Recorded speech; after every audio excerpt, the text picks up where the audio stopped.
রাত 12টা। গ্রামে তখন সবাই ঘুমিয়ে আছে। শুধু এক ছাত্র রহমান পড়ার টেবিলে বসেছিল, কিন্তু সে জানত না আজকের রাতেই তার জীবন বদলে যাবে।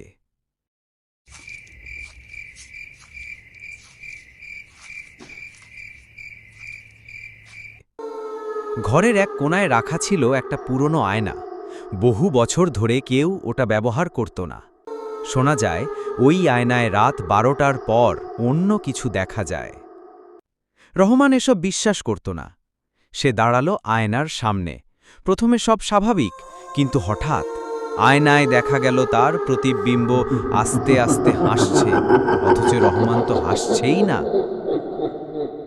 তারপর প্রতিবিম্বটা হাত তুলে কাচের উপরে টোকা দিল। রহমান দৌড়ে দরজা খুলল, কিন্তু বাইরে যা দেখল সে জমে গেল।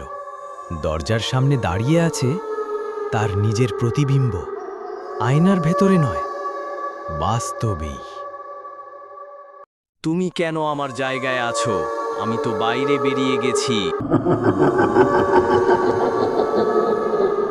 কালে রহমানকে আর খুঁজে পাওয়া গেল না, কিন্তু আয়নার ভেতরে দেখা গেল একটা ছেলের ছায়া দাঁড়িয়ে আছে, ভেতর থেকে তাকিয়ে আছে।